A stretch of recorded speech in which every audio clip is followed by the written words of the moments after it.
the Knights have to be shell-shocked because, as you mentioned, in the playoffs, they swept L.A. They dropped 2 games to the Sharks. They lost 1 game to Winnipeg in that series, and that was the first game of that series. Then they win the first game against the Caps, and now they get buzzsawed in 3 straight, getting outscored 12-5 in that span. So they just have to be scratching their heads like, what do we do next? How do we fend this team off? I guarantee you they're glad they don't play in the East. Yeah. Oh, you know what? The Caps have all the best players. First of all, were you yelling at the TV last night or at your event that you were at? Because your throat sounds like you took a beat down last night. I was at the event and I was at the game. He introduced Fallout Boy before the game. It was a long day. Oh, that's awesome. Yeah, it was that's cool. Incredible. Good for you. That is a long day for you guys. You know what? But the Caps have all the best players in the series. And, you know, the fact that people weren't picking the Caps going into this, when you have all the best players on the ice, all the top-end guys that have been doing this, Ovechkin's proved it every year that he's a goal scorer in hockey. Kuznetsov has a breakup party, but he's by far the most talented player on the ice. He's the most talented Washington Capitals player ever. He's putting it all together. I've been on, not on his back, but I believe that he should be the leading scorer in the league. If not the leading, the second or third, the top handful, no matter what. And he's showing it right now. He's just tearing it up. Then you take Nicholas Backstrom. If Kuznetsov goes out with an injury, the Caps still have the best center, maybe the best all-around center in the league.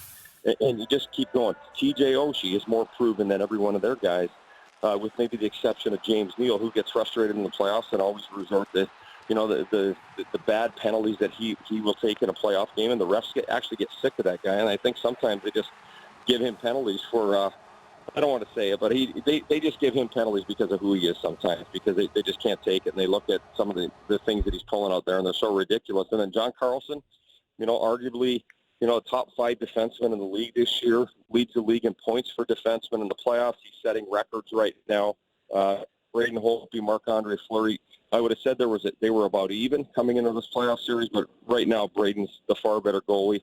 And, you know, it's just amazing how the Caps have been able to handle this. You take all their superstars playing at the best of their abilities, and then the game plan they put forth, and all the young guys, all those young left wingers, Jacob Vrana, Andre Burakovsky, Chandler Stevenson, playing stellar defensive hockey, doing things in the offensive zone, the grind that they're going through, and all 6 defensemen, the leadership of Brooks Orpik. You can just go on and on and on.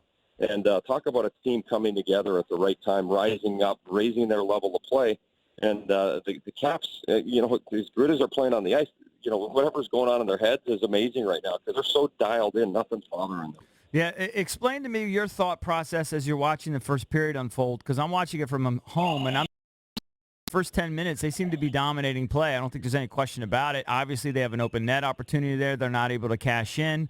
The Caps are fortunate, right? It's a puck luck on their side, and then they capitalize on their few opportunities, and next thing you know, you blink, and you're up 3-zip, and then the whole dynamic of the game changes. What were you thinking as you were watching that unfold? Well, I expected Vegas to come out storming and to make sure that they were getting around the net. They had to get to that lower interior area. But the Caps had something to say about it, and it was a little bit tricky. You know, a lot of other than the one chance that hit the post by James Neal, I think may have went off the stick of Niskanen just prior to that. Mm-hmm. Other than that, you know what, the Caps had all 5 of their guys stacked down there, so they couldn't get inside the perimeter. They couldn't get to the golden zone. And the Caps had answers there, and they got, you know, we keep using the word resiliency. I say heart, everything that they've got in right now, but most importantly, the belief that, you know what, whatever they're going to throw at us, we're going to handle. They might get a goal, but we're coming back. And that's why they are where they are. Self-confidence is a dangerous weapon when you're using it. And every one of those players, the team, there's self-confidence, team confidence. It's magical. To me, it's amazing that they've been able to bring this all. I find a way to get that game forward. I'm not putting anything. I'm not casting any doubt on them, but until you see it, you believe it. Right. Man, they've just been doing all the right things, and they keep proving their doubters wrong. I was going to say, Alan, we've been talking about it's so surreal to try and think about and comprehend what's happening over there at Cap One, and then you see all the people in the streets, and you know, it looks like a million people in the streets, but they're still one game away. Now, you know Vegas is going to fight at T-Mobile. They're going to fight like hell. And, you know, I'm not saying the Caps are going to lose this series, but anything can happen. The Caps have blown 3-1 series 5 times. but this is a different team. I get it, but there's still that little part of me that says scared to death. You can't get too excited yet until they're actually lifting the cup. Hey, they were all business last night. They never had a letdown. They didn't get cocky in that game. They kept pushing, and I get so upset when I'm working with the guys and they start to bring up the past numbers. I don't care about any of that. These guys don't care about any of that, and that's the big difference right now. Is that someone will bring up their Elias Sports numbers, and they go on Google and find another playoff fact from the past, from the entire league, and then Caps past history.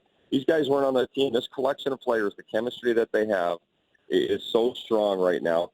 They got 3 games to win this, and they don't have to. They're going to put their best foot forward, but they're not looking at it. But I know that doubt will creep in some of the fan base that Vegas has a good push in the first period, but this team is too strong right now. I believe it's impossible. There's no Sidney Crosby in that other team to will his way. One of the best players, probably the best. I've said all year he's the best all-around forward there is.